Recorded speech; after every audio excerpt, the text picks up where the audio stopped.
Listo. Bueno, buenas tardes. Es un placer pues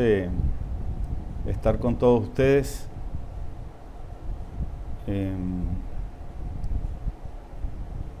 No tengo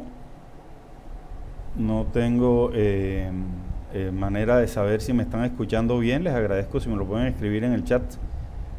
si me escuchan perfectamente y si están viendo la presentación que tengo en pantalla. Les agradezco.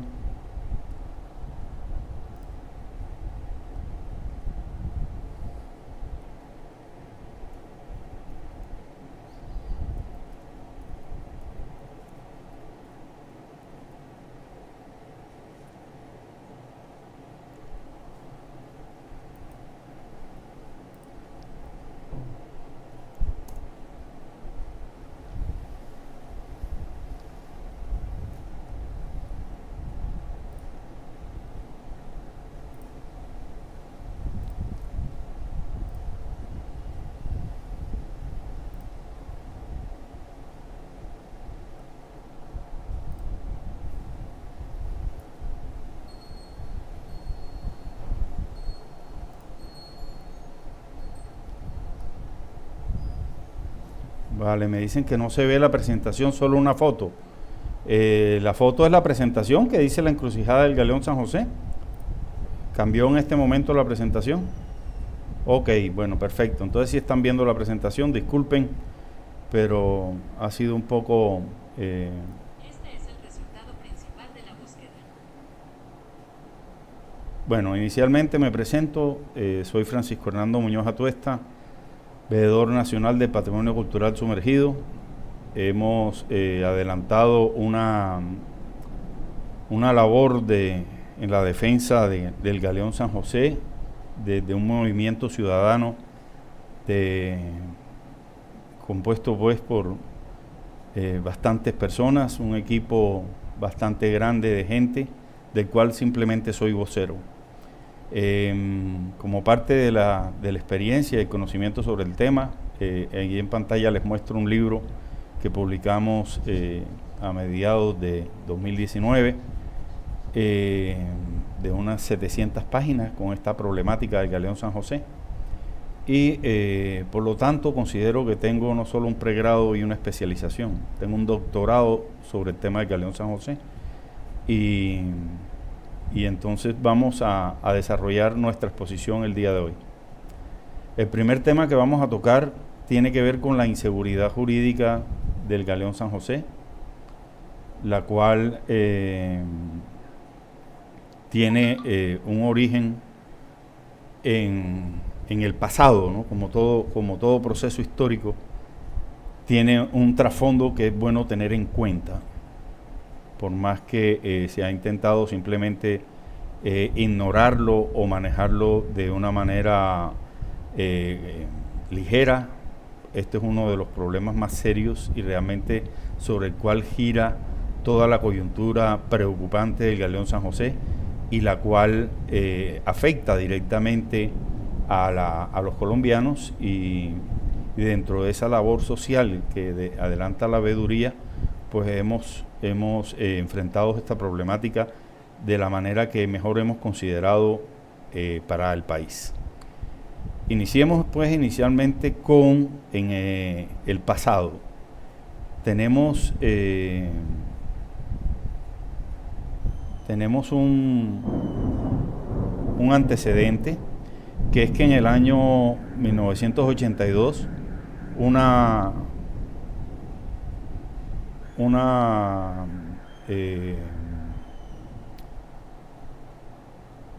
compañía norteamericana solicitó oficialmente al gobierno, o por un contrato que fue traída especialmente. Disculpen, pero el clima se está poniendo feo.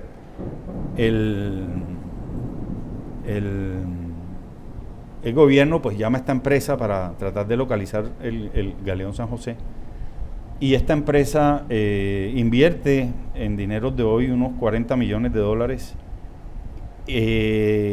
desarrolla una exploración en 4 polígonos, cada uno de unos 1.100 kilómetros, durante varios años. Entonces esta empresa finalmente en uno de esos polígonos, que es el que ustedes ven en pantalla, denunció en el año 1982 el hallazgo del campo arqueológico de la batalla de Barú, donde tenía que estar pues obviamente el galeón San José. Este es un problema que el gobierno manejó muy mal en aquel entonces, y todos los presidentes de allá para acá, o todos los gobiernos de allá para acá, han venido manejando este problema absolutamente de una manera mal hecha. Entonces, esta empresa montó un pleito a la nación, el cual terminó pues con una sentencia de la Corte, donde se le concedió a esta compañía el 50% de los bienes que salieran de este naufragio, y esa sentencia está latente hoy. Hay que tener en cuenta que cuando el gobierno nacional declaró el galeón San José el 23 de enero de 2020 como un bien de interés cultural, esa amenaza que por esa sentencia de la Corte estaba sobre el patrimonio cultural, ahora se encuentra sobre el patrimonio público de los colombianos, porque ya estos bienes no pueden ser entregados bajo ninguna figura. Entonces, a pesar de esto, a pesar de existir una sentencia de la Corte, de existir un polígono, de existir un denuncio, una sentencia de la Corte Suprema, en el año 2015 el gobierno del doctor Juan Manuel Santos se le ocurrió, después de un proceso que hemos detectado pues que tiene un trasfondo bastante más allá de 2015, más al pasado de 2015, que tuvo que ver hasta con la misma elaboración de la ley, que es la ley 1675, que permitió que estas exploraciones se volviesen a dar, porque la legislación colombiana cambió y había puesto que la remuneración para quien hiciera un tipo de estos hallazgos era del 5%, lo cual desanimó a cualquiera para meterse en eso. Pero el doctor Santos, siempre preocupado por el bienestar de la nación, hizo una nueva ley donde dijo que se podía entregar hasta el 50%. Entonces aparecieron unos ingleses, amigos de él, gente especializada en temas de tubería submarina, lo cual pues viene un poco en contradicción con esto, ¿no? Porque el tema del galeón San José es un tema inherente a arqueólogos, no a plomeros. Entonces trajeron a un jefe del proyecto, un supuesto arqueólogo, que es un señor que pues tiene cuentas pendientes con el gobierno de Estados Unidos, estuvo muchísimos años en la lista Clinton, y el gobierno nada de eso vio, ¿no? Por ahí nos enteramos ya más recientemente que el señor Roger Dudley, que era el personaje que trajo Santos como el gran explorador, el tipo de la barba blanca que le llegó con un mapita, si ustedes recuerdan, ese señor pues simplemente tiene un proceso judicial en los Estados Unidos que se encuentra suspendido y no cancelado. Entonces esos son temas que realmente son vergonzantes y preocupantes para la nación colombiana. En todo caso, esta compañía presentó pues todo el proyecto según los lineamientos de esa ley 1675, aunque obviamente todo estuvo mal hecho dentro del estudio histórico que han debido presentar ellos, debidamente sustentado. Lo único que no traen son fuentes, ¿no? O sea, es un estudio histórico bastante especial, pues no tiene una sola fuente para poder contrastar que la información que dieron era cierta. Y de cualquier manera, en mayo o junio de 2015 se le concede a esta compañía un polígono de 256 kilómetros, como ustedes pueden ver en pantalla, sobrepuesto en su mayor parte al polígono del año 82, el cual pues es un polígono donde hay un pleito, donde hay un problema, y el gobierno jamás ha debido conceder a una compañía exploradora para que buscara un mismo bien en una misma zona. Pero bueno, para fortuna de Dios, esta gente, después de que había dicho que tenía las coordenadas exactas del galeón San José, lo cual pues seguramente era así, porque ese señor de la barba blanca había trabajado con la empresa esa que descubrió inicialmente en el año 82, y se presume, por palabras de esa misma empresa, que este señor sustrajo la información de las oficinas de ellos. Estos hechos sobre la posibilidad de que este señor fuera una persona no idónea también fueron puestos en conocimiento de las autoridades por esta veeduría, pero no pasó nada. Entonces, después de que en mayo y junio los señores exploradores no encontraron nada en ese polígono de 256 kilómetros, pasan unas cosas raras y se las voy a contar cuáles fueron. El 19 de octubre, un día antes de expedirse la resolución mediante la cual se permitió a estos señores volver a explorar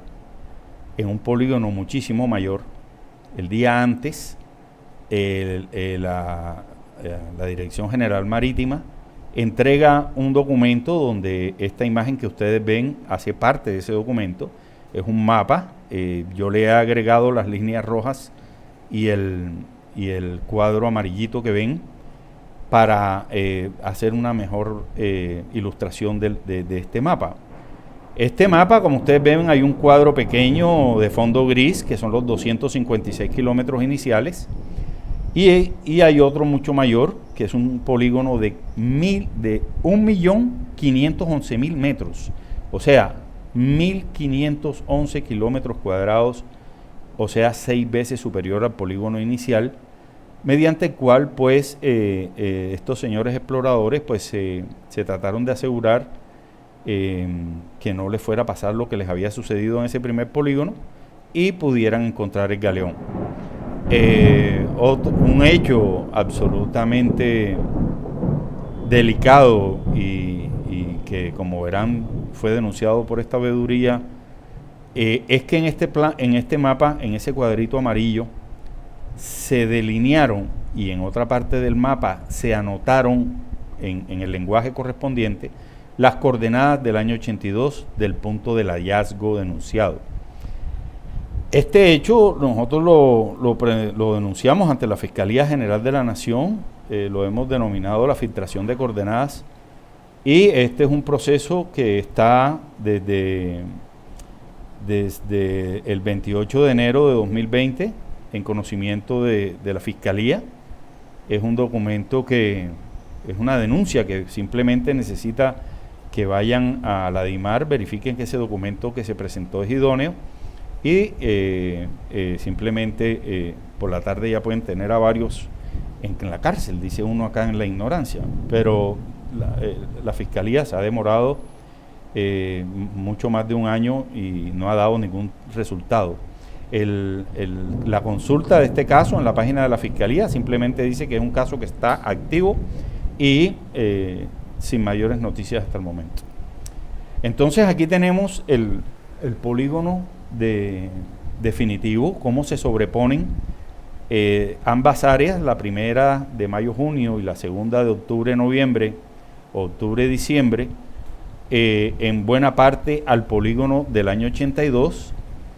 y en el punto amarillo es el punto denunciado por el año 82 por los norteamericanos, y el punto rojo es el punto supuestamente denunciado por estos señores en 2015. Entonces, si ya teníamos una inseguridad jurídica del 50% sobre el valor de estos bienes, que como ya dije, pesan ahora sobre el patrimonio público de los colombianos, con este nuevo hallazgo hecho de una manera absolutamente inconveniente a los intereses de la nación,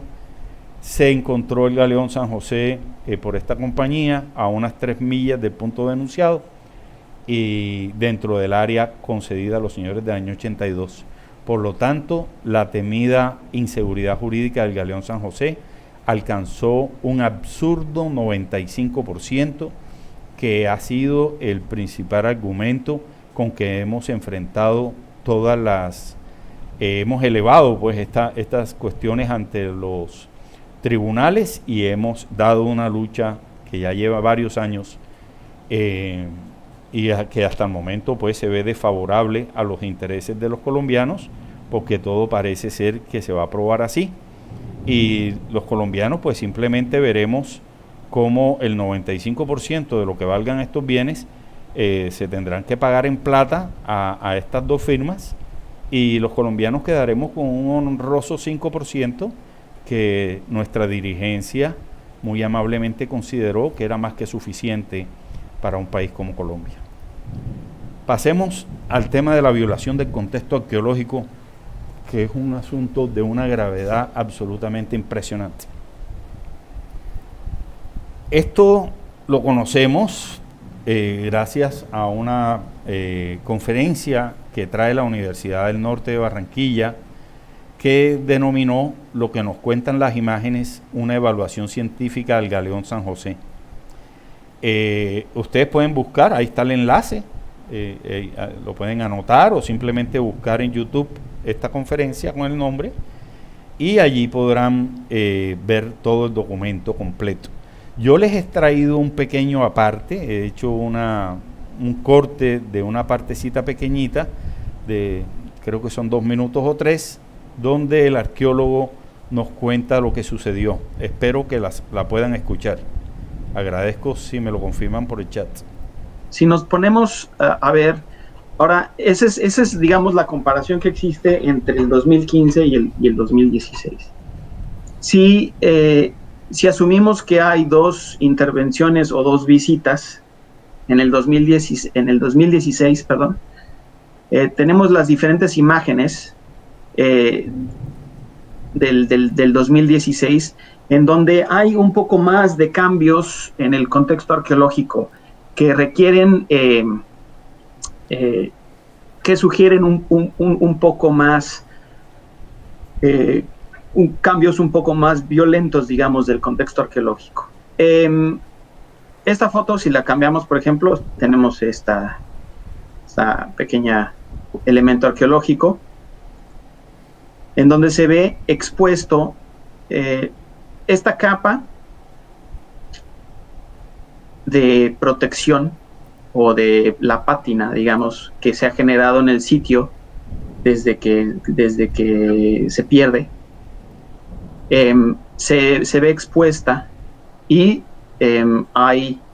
evidencia de que esta capa arqueológica se ha expuesto en el material, porque lo podemos comparar con lo que existe en la documentación de la misma parte del mismo sitio en el 2016, pero de diferentes puntos. Ok, entonces el arqueólogo nos demostró, esto no es un arqueólogo común y corriente, esto es un arqueólogo de la Universidad de Southampton en Inglaterra, quien tiene toda la experiencia en contextos arqueológicos de profundidad, es una autoridad internacional en el tema,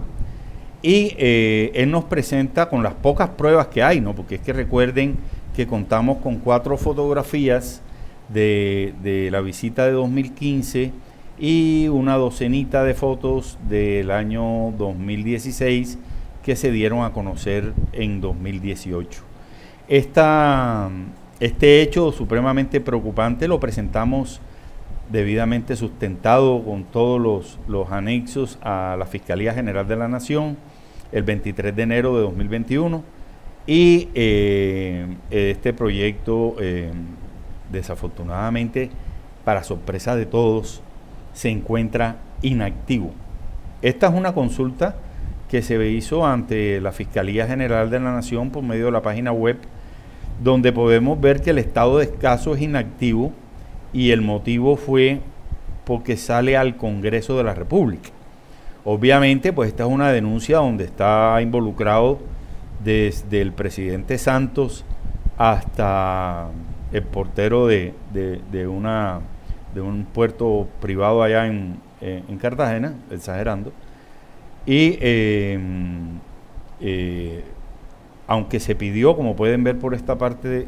que va en la denuncia, se solicitó al ente investigador que se llama ruptura procesal, que rompiera el proceso y compulsara copias a las autoridades pertinentes para que pudieran investigar las autoridades pertinentes a gente aforada, por ejemplo, el doctor Juan Manuel Santos, que lo investigara la Comisión de Acusaciones, de pronto algunos administra otra entidad o algunas entidades, quien fuese su superior, y las personas comunes y corrientes las investigara la Fiscalía. Pero no, la Fiscalía cerró la investigación en su ente, en su establecimiento, y la mandó al Congreso ante la Comisión de Acusaciones, y allá dormirá el sueño de los justos. Y pues aunque hemos presentado primero una solicitud a la Fiscalía diciéndole, señores, explíquenos por qué hicieron esto, por qué no nos contaron, estamos preparando ahora una tutela para ver si nos contestan, porque tampoco nos contestan, y vamos a ver qué hay que hacer. De todas maneras, pues simplemente tendríamos que presentar una nueva denuncia y simplemente excluir al señor Santos de allí para que no nos hicieran esta nueva jugadita. En todo caso, pues esas son cosas que son inconvenientes serios que se ha presentado en esto. Es sumamente preocupante que una denuncia de estas, que debería haber volteado este país de cabeza, simplemente allá la hayan mandado a dormir el sueño de los justos. En el Consejo de Estado, después de que la acción popular que se instauró por medio de movimiento de ciudadanos preocupados por el Galeón San José, y que tuvo tránsito en el Tribunal Administrativo de Cundinamarca, se venció esa primera instancia con un fallo desfavorable a los intereses o a las pretensiones de los solicitantes y favorable a los intereses del establecimiento. Pues acudimos en segunda instancia al Consejo de Estado, sustentamos eso de una manera magistral, se trabajó durísimo en mostrarle al Consejo de Estado la cantidad de cosas anómalas que sucedieron en primera instancia y cómo todo lo que se hizo en esa primera instancia es vergonzante. Aparte de eso, esa misma denuncia por la violación del contexto arqueológico nos permitió presentar una solicitud de medidas cautelares ante el Consejo de Estado, que es una medida de urgencia, donde se pide no solo la protección del área arqueológica, sino una verificación del estado del pecio, ¿no? Para ver en qué condiciones se encuentra el naufragio hoy día, y si ese expolio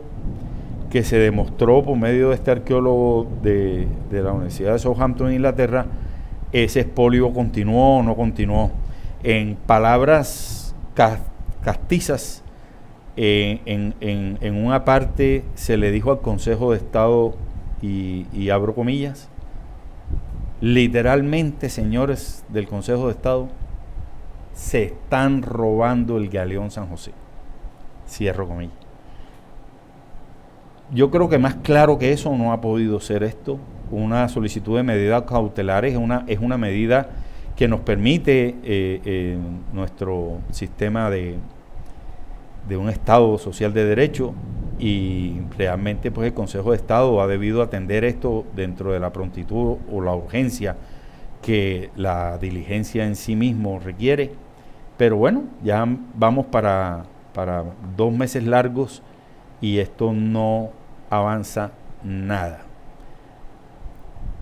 Vamos al cuarto punto, que tiene que ver sobre la cancelación de la asociación público-privada que adelantó el gobierno Santos con esta empresa norteamericana. Una modalidad de negocio absolutamente exótica para un proyecto de arqueología submarina como es este del Galeón San José, y donde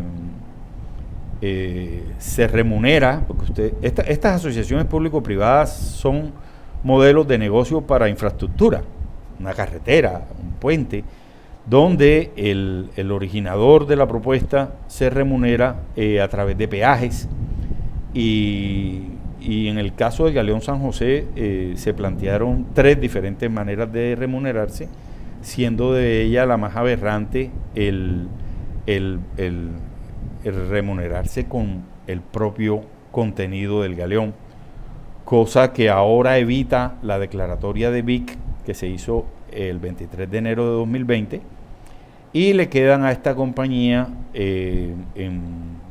dentro de esas formas de remuneración simplemente el remunerar el proyecto vía boletería, la explotación del museo en sus locales si los tiene, parqueaderos, etcétera, y los derechos que genere pues todo esto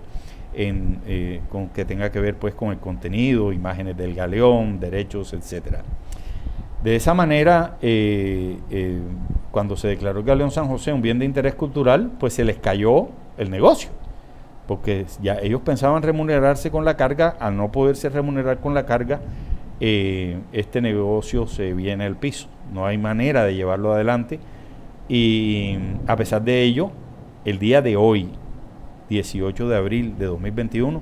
esa asociación público-privada, a pesar de que el mismo gobierno declaró el Galeón San José un bien de interés cultural, la APP está viva, sigue preservando el modo de remuneración con la carga. Esto ha sido una locura, que el gobierno actúe contra natura, en el sentido de ir en una contradicción absoluta,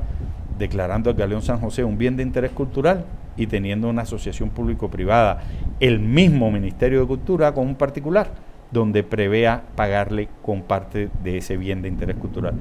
Esa APP es una modalidad de negocio que tiene unos tiempos para desarrollarse. En este momento, técnicamente, esta APP está cancelada, porque después de la factibilidad,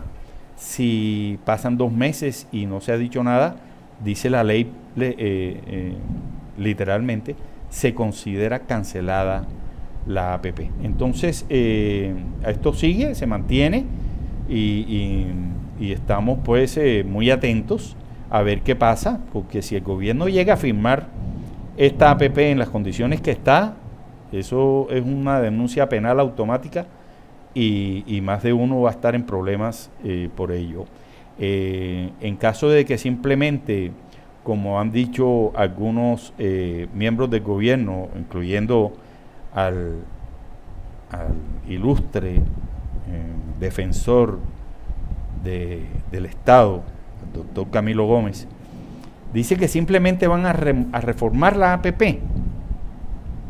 Entonces hay que decirle al doctor Gómez que una APP no se puede reformar, y mucho menos en su remuneración. Pero más importante todavía es que dicen que no, pues van a ver si cambian la modalidad de negocio. Esta gente se subió en una APP, se tiene que bajar de una APP. Ellos no pueden subirse en una APP y bajarse en una contratación directa o en una licitación. No. Esto es, se subieron a una APP, se bajan de la APP, y cuando se bajen de la APP están con sus manos absolutamente vacías. Ese es el problema que esa gente tiene, y la disyuntiva del gobierno en qué hacer con esta gente. Es importante traer a colación este hecho y a esta persona que firma este documento, porque todas las historias tienen un principio, y este principio hay que reconocerle al doctor Leandro Ramos, en aquel entonces, para 2015 o 2018, que es la fecha de este documento, era el procurador delegado para el control de la función pública, y fue la persona encargada por el procurador general de investigar el tema, obviamente era su cargo, su deber y obligación. Y esta oficina de la Procuraduría pues adelantó una investigación muy seria, muy diligente, muy concienzuda, y terminó presentando un informe al Procurador General, un informe que esta es la portada, y tiene 52 folios. Esos 52 folios están cargados con todas las anomalías que encontró esta oficina, anomalías de todo tipo, de una manera resumida. encontramos que esa APP nació muerta, en el sentido de que fue generada de una manera completamente ilegal y que todo lo que se ha actuado allí está mal. Este doctor Leandro Ramos obviamente fue despedido de la Procuraduría, ha sido un hombre de un valor increíble, porque yo te digo sinceramente, o yo les digo, me disculpan sinceramente, que no creo que un funcionario público en este país se atreva a poner en juego, como decimos en la costa, la lonchera o la cuchara, por estar defendiendo intereses de todos los colombianos. Pues este señor lo hizo, él merece el más grande reconocimiento de parte de todos los colombianos y ojalá que su sacrificio y su valor no sean simplemente apabullados por este sistema absolutamente podrido que tenemos en este país de revisar los casos en donde algún héroe levanta la voz para denunciar. Ahora pasamos al tema de España. España fue un caballito de batalla que utilizó el doctor Santos para tener un enemigo externo, ¿no? ¿Se acuerdan de las tácticas de algún país vecino? Que no, que nos van a atacar, que estamos listos, porque esas tácticas del enemigo externo crean un respaldo interno y ese era el que nos iba a dañar, nos iba a hacer el daño, desafortunadamente. España, para mí, esto es una opinión personal, es un deudo legítimo de la historia del Galeón San José, común no solo a ella, sino es un tema que va de España a las Filipinas, desde México a la Argentina. Somos 560 millones de hispanoparlantes a quienes esta historia nos interesa, es nuestra historia común. Aparte de ello, pues quisiera mostrarles, y les traje una pequeña presentación, está un poquito más larga, pero quien quiera conocer la posición de España, lo invito a ver este video, está en YouTube, lo pueden ver completo, es un video de cerca de 1 hora. Yo les he traído unos minutos para que escuchen que España no está con los brazos cruzados, pero no quiero adelantarme. Escuchen la presentación, obviamente segmentada y resumida, que les he traído para que en unos 12 o 14 minutos ustedes queden enterados en lo que a Colombia respecta, cuál es la posición de España. Aclaro que he editado este video y por lo tanto su duración original es muy superior a lo que van a escuchar.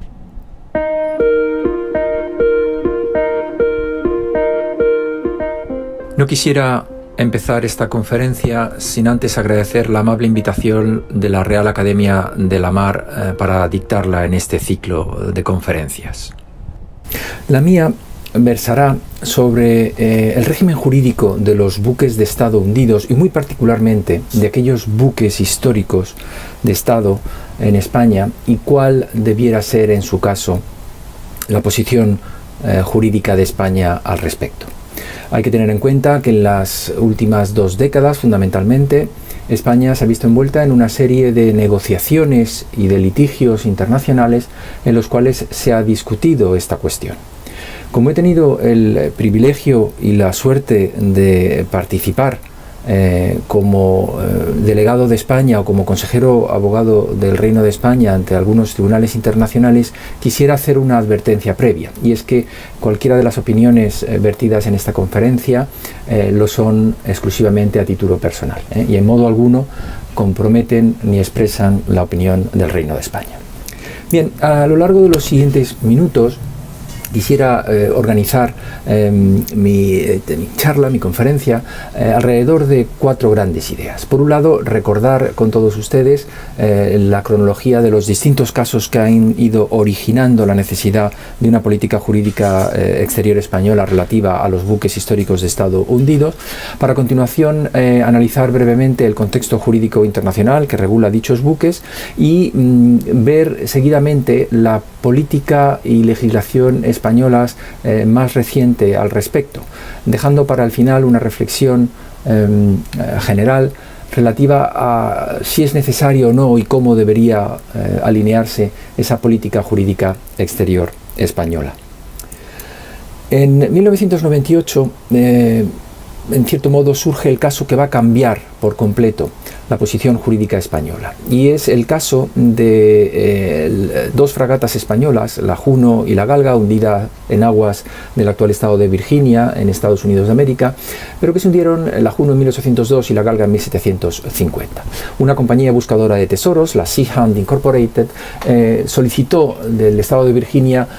los permisos de salvamento, ante lo cual por primera vez España intervino, en este caso además con el apoyo del gobierno estadounidense e igualmente el apoyo del gobierno británico, defendiendo que las fragatas seguían siendo propiedad pública del Reino de España, que no las había abandonado, y aquí sí no cabía entender que el transcurso del tiempo era un abandono implícito,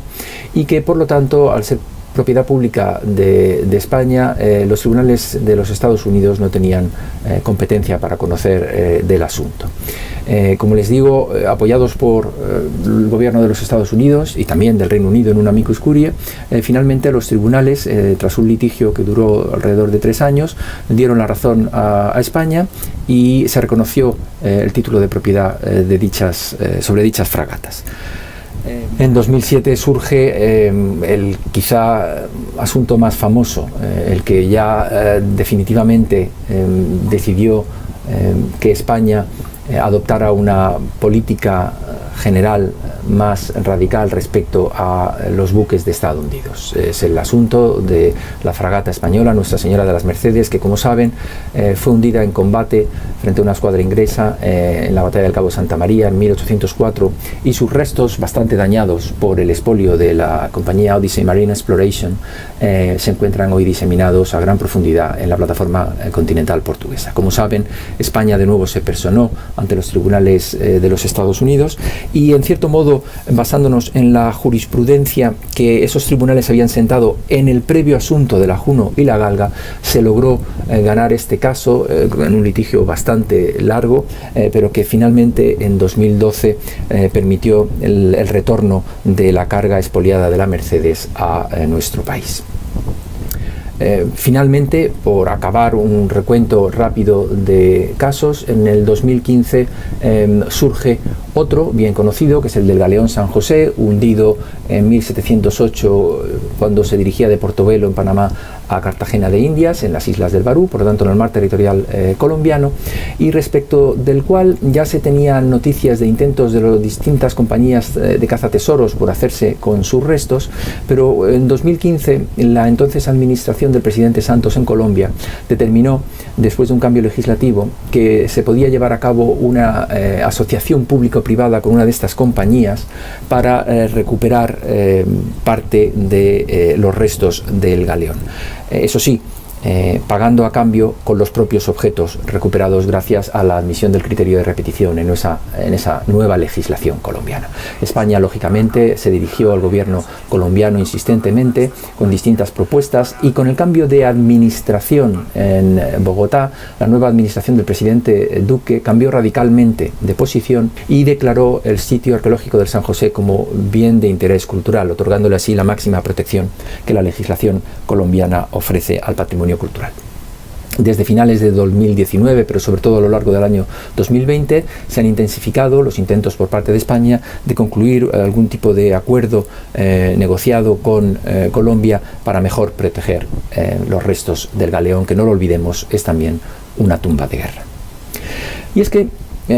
la cuestión de la protección de nuestros buques de Estado hundidos, cuando además se encuentran no en aguas españolas, sino en aguas internacionales o de terceros estados, es compleja, como bien ustedes conocen. La localización misma de dichos pecios hacen que, por un lado, sea aplicable, lógicamente, el derecho internacional relativo a estos bienes, pero también, si se encuentran en aguas de terceros estados, como si se encontraran en aguas españolas, sería de aplicación la propia legislación interna de cada estado. Ello implica, por lo tanto, que el derecho internacional general sea aplicable a estos casos, y muy particularmente también el derecho del mar. Como saben, hoy generalmente codificado en el Convenio de Naciones Unidas sobre Derecho del Mar, de 1982. Por lo tanto, tampoco el convenio UNESCO de 2001 nos ofrece una solución a cuál sería la regla jurídica relativa al estatuto jurídico de los buques de Estado hundidos. Habrá que buscarlo, por lo tanto, en el derecho internacional general y en la práctica de los Estados. Y así, España considera que dichos buques siguen siendo propiedad pública del Estado de pabellón, salvo que medie un acto de abandono expreso, no implícito, de tal manera que, indistintamente del lugar del hundimiento, incluso en zonas bajo soberanía de un tercer Estado, o indistintamente también del tiempo transcurrido desde el hundimiento, que no implica abandono implícita, siguen siendo dichos buques propiedad pública del Estado de pabellón. Teniendo en cuenta además el necesario respeto en algunos casos de dichos pecios, pues pueden tratarse en demasiadas ocasiones de tumbas marinas, tanto de guerra como no de guerra. Y que en cualquier caso cualquier actividad dirigida a dichos buques necesitaría del permiso previo por parte de la Administración española para llevarse a cabo. Esta posición, que se hizo pública en el año 2002 y publicada en el 2004, se ha incorporado plausiblemente en el artículo 382.1 de la Ley de Navegación Marítima de 2014, en cuyo texto se dice claramente cuál es la posición jurídica de España en este sentido, considerando que son bienes de dominio público estatal y por lo tanto gozan de inmunidad de jurisdicción ante tribunales extranjeros. Una regla importante también incorporada a nuestra legislación a través de la Ley de Navegación Marítima es la no aplicación del régimen de extracciones y de la normativa sobre salvamento marítimo a el patrimonio cultural subacuático. Pero no solamente en ese ámbito legislativo, sino también en el ámbito de las estrategias de seguridad, tanto la de Seguridad Nacional de 2017 como la de Seguridad Marítima de 2013 han incorporado la protección del patrimonio cultural subacuático como una de las líneas de trabajo, entendiendo además que el expolio de dicho patrimonio cabría considerarlo como una amenaza a nuestro país. Y es que esta cuestión tiene mucho que ver además con esa política internacional en la cual España tiene que defender su patrimonio cultural subacuático, y lo está haciendo también a varios niveles. Por un lado, con una cada vez más intensa participación en la UNESCO, no solamente política y jurídica, sino también financiera, apoyando muchas medidas de protección del patrimonio cultural subacuático, particularmente en aquellos casos en los que pudiera estar implicado el patrimonio cultural subacuático español. A través de la AECID, España está presente en muchísimas iniciativas, muy particularmente, lógicamente, en nuestros antiguos territorios en América y en Filipinas. Pero España es una voz que se oye en la UNESCO cuando se habla de patrimonio cultural subacuático. Además de nuestra intensa participación en el ámbito de dicha Convención UNESCO de 2001, España ha procedido igualmente a concluir memorandos de entendimiento con algunos estados con los que tenemos una particular relación y voluntad de proteger el patrimonio cultural subacuático. Y así, en el año 2000 se firmó el primer memorando de entendimiento con la NOAA estadounidense, y luego en el 2014 se firmó otro con parques nacionales en Estados Unidos, pero también con las autoridades de cultura en México, siendo este un hito importantísimo bajo mi punto de vista en la protección de tantísimo patrimonio cultural subacuático que aún reposa en aguas bajo soberanía o jurisdicción estadounidense o mexicana.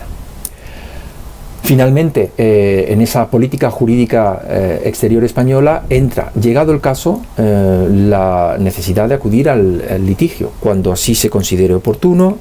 España debe estar, y de hecho está lista, para litigar internacionalmente. Ello hace que España merezca una clara, decidida e inteligente política jurídica exterior en relación a la protección del patrimonio cultural subacuático, inclusive sus buques de Estado hundidos. De ahí que sea necesario, claramente mantener las líneas rojas, la doctrina conocida que les he intentado explicar sobre el estatuto jurídico de dichos buques, pero acompañándolas siempre de una clara voluntad de cooperación. Simplemente manteniendo la posición jurídica, declarándola como tal, creo que íbamos a conseguir mucho menos de lo que se está consiguiendo ahora con, dejar clara cuál es esa doctrina española, pero enseguida acompañándola de la voluntad de cooperación, incluso con el apoyo financiero para excavar, investigar, poner en valor ese patrimonio cultural, que es cierto que es español, pero como tal también lo es de todo el mundo hispánico y de toda la humanidad en general. Como bien saben ustedes, un buque hundido, un pecio, es una cápsula del tiempo que nos ayuda a explicar acontecimientos históricos que no solo nos interesan a nosotros en España, sino a todo el planeta. Es parte de la historia común. Y en consecuencia es mucho más útil esa posición que la administración española, indistintamente del gobierno de que se trate, ha seguido en los últimos años, de efectivamente afirmar nuestra posición, pero ofrecer enseguida la cooperación. El caso de Colombia con el San José puede ser significativo en este sentido. Hay que seguir concluyendo acuerdos, tanto tratados, en el caso que fuera posible, como memorandos de entendimiento, por lo tanto acuerdos hard y acuerdos soft, y así España ha propuesto, aunque todavía no se han podido concluir, memorandos de entendimiento. Algunos están en una fase más avanzada, por ejemplo con Argentina, con Panamá, con Ecuador, con Perú, y esperemos que pronto también con Colombia. Finalmente, pues tenemos que seguir estando listos para litigar si hiciera falta. España lo ha hecho cuando lo ha considerado oportuno y por lo que sé, estamos listos para volver a defender nuestro patrimonio cultural subacuático y en particular los buques de Estado hundidos en aquellos casos que fuera necesario, incluso ante tribunales extranjeros o tribunales internacionales. Bueno, yo pienso que el documento, para aquellas personas que se preocupan por esta parte de la historia, es un documento que vale la pena escucharlo completo, contextualizarlo en toda su extensión, porque como se segmentó para ilustrarlos, no queremos pensar pues que hubo una edición maliciosa, sino que simplemente pues se presenta la posición de España en contraposición realmente a la posición nuestra. O sea que, por ejemplo, ahí en pantalla les estoy mostrando este trabajo que hizo esta cuestión cultural española con el Ministerio de Defensa y el Ministerio de Educación de España, que se llama el último viaje de la fragata Las Mercedes, razón frente al expolio, un tesoro cultural recuperado. Esto es un trabajo absolutamente completo, detallado, justificado en toda su extensión. Tienen un equipo fantástico de gente, instituciones con presupuesto que están haciendo todo este tema que está relacionado con el patrimonio cultural sumergido, una tarea realmente que tiene todo el interés de España para hacer las cosas bien. Y como pudieron observar o escuchar en la interpretación del doctor Mariano Aznar, quien lideró el rescate de la fragata Nuestra Señora de las Mercedes, y le arrancó pues a los estadounidenses unas monedas que tenían ya en su país y tocó llevarlas otra vez a España. Ese éxito lo logra él con un país como Estados Unidos, que no ratificó la Convención del Mar, que no ratificó este pacto de UNESCO de 2001, y a pesar de ello, a través de memorandos de entendimiento, lograron adelantar los intereses que tuvieron con la Juno y la Galga, y ahora también lo están haciendo con México, y Colombia desde 2019, y ahora esto explicará el silencio de España en estos últimos tiempos. El gobierno de España, como vimos en la presentación, tiene una negociación que arrancaron en 2019 y en este momento el gobierno colombiano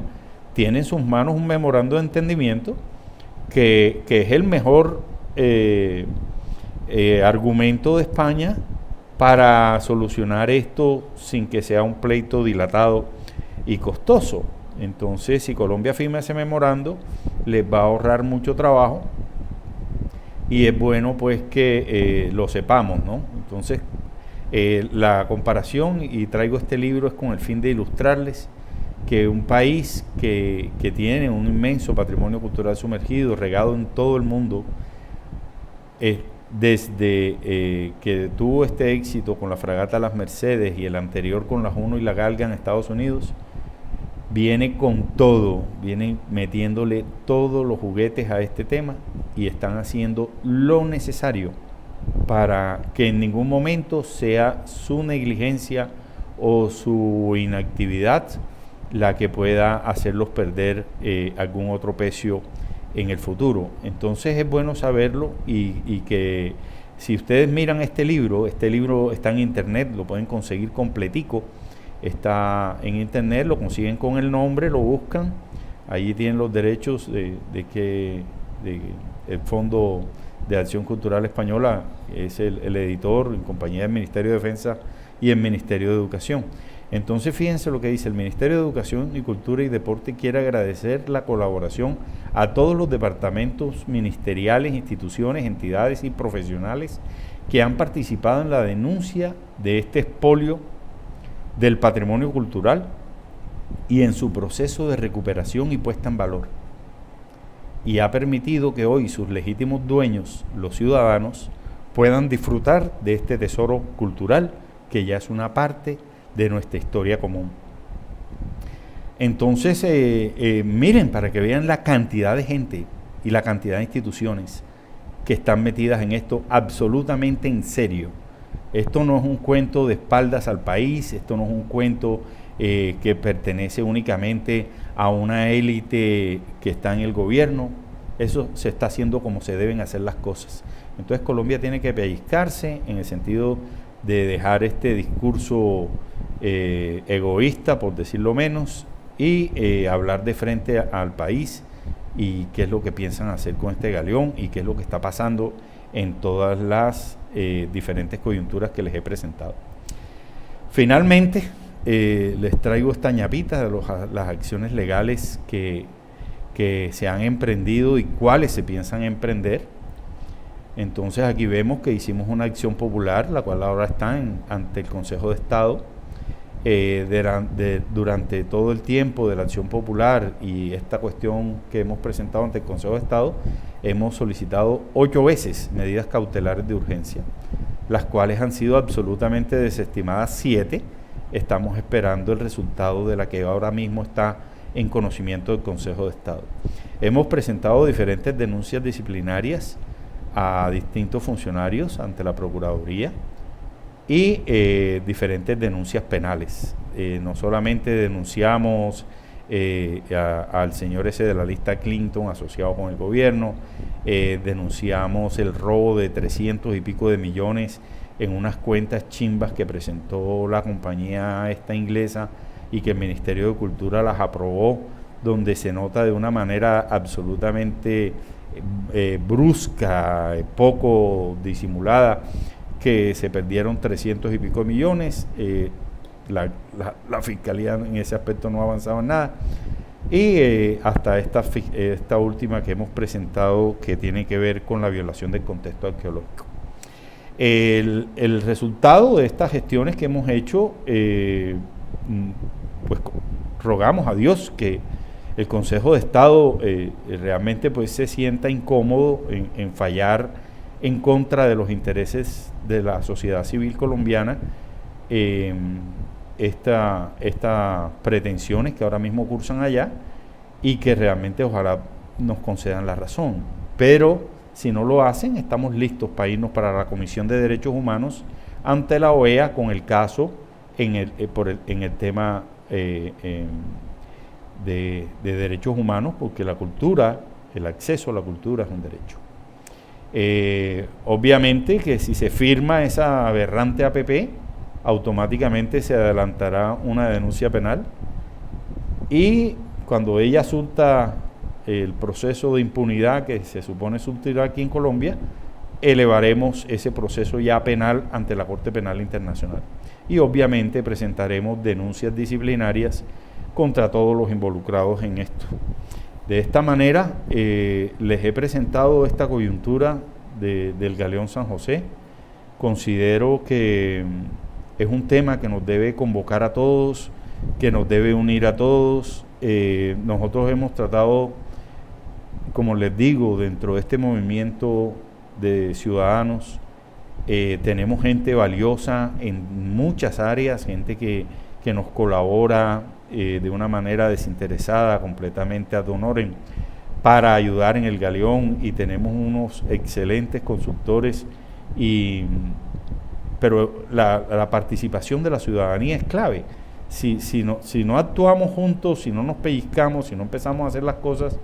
de una manera evidente, el gobierno seguirá como va, porque definitivamente las quejas de un pequeño grupo, aunque seamos varios miles en este movimiento de Salvemos al Galeón,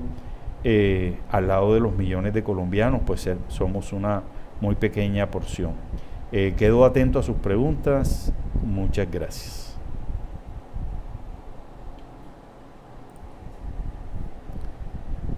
Si tienen algo que preguntar, lo pueden preguntar por el chat. Si se sienten satisfechos,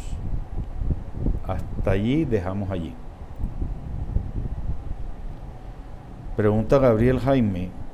¿cuál es la posición de Colombia frente a la clara posición de España de proteger el San José? La posición de Colombia, creo haberlo dicho, no es clara. O sea, en este momento lo sabemos por este documento que acabamos de escuchar del señor Mariano Aznar, donde sabemos que, por lo que él expone allí, hay una negociación entre el Estado colombiano y España, y el Reino de España, pero es una negociación que se está haciendo por debajo de la mesa, o de una manera reservada, ¿no?, que es la nueva moda de hacer las cosas reservadas. Entonces no hay manera de conocer ni el memorando, ni el alcance del mismo, y Colombia qué está haciendo. Ahora, opino, ya voy a opinar yo personalmente, yo considero que conociendo nuestra dirigencia, el hecho de tener un memorando de entendimiento en ciernes o metido en el horno en este momento es una jugadita maravillosa, porque simplemente se quitaron el cirilí de estos señores de España, estar cada ratico haciéndose ver a través de posiciones o comunicados o escritos en los medios de comunicación. Entonces, con este memorando de entendimiento, que es el mejor negocio que España puede hacer, en el sentido de que no es que evite lo que ellos tienen planeado, no lo va a evitar, lo va a hacer más breve si se firma un memorando de entendimiento. Entonces, creo que de esa manera la posición de Colombia frente a España es una posición por conocer. Todos quisiéramos que el gobierno nos contara con qué cuento están entreteniendo a estos señores, aunque ya sabemos que es el famoso memorando de entendimiento. Si tienen otra pregunta, o nos despedimos. Bueno, entonces muchas gracias a todos, espero que haya sido de su interés esta presentación, y recuerden que unidos podremos hacer algo, que sueltos y desinteresados nada funciona. Un gran abrazo. Pregunta José Enrique Rizo: ¿podría ser que el tesoro y el barco sean de Colombia y de España sean los restos de los fallecidos? Yo quisiera aclarar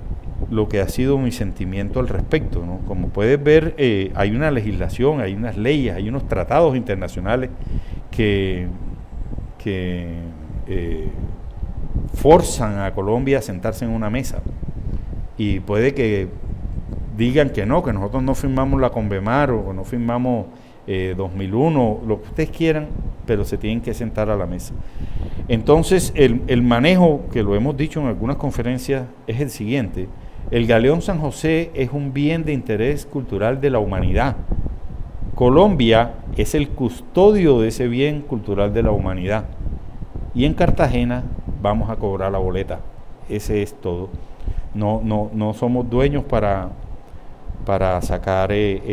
provecho económico de ninguna manera sobre este pecio. Simplemente exponerlo para disfrute de las generaciones presentes y futuras. Preguntan desde España,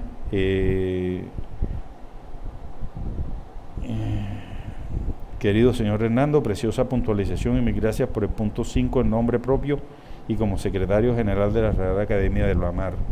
de la cual soy su secretario general y que fue la que organizadora de la conferencia del doctor Aznar. Muchas gracias, mi apreciado amigo. Es realmente un honor saludarle. Preguntan a María: Francisco, ¿las personas involucradas en este tema tienen inmunidad? Tienen inmunidad el presidente, tiene fuero, el presidente Santos, que se denunció como el cabecilla de toda esa trama, pero de ahí para abajo no sé si los ministros, pero de resto no creo, y la Fiscalía hizo muy mal en mandar ese proceso al Congreso, pero de todas maneras ese no es el punto final, ¿no? Ahorita vamos a meter una tutela y algo tendrán que decir, y si no lo dicen, pues presentamos otra denuncia y dejamos denunciado al doctor Santos en esa que está corriendo y denunciamos otra vez a todo el mundo ante la Fiscalía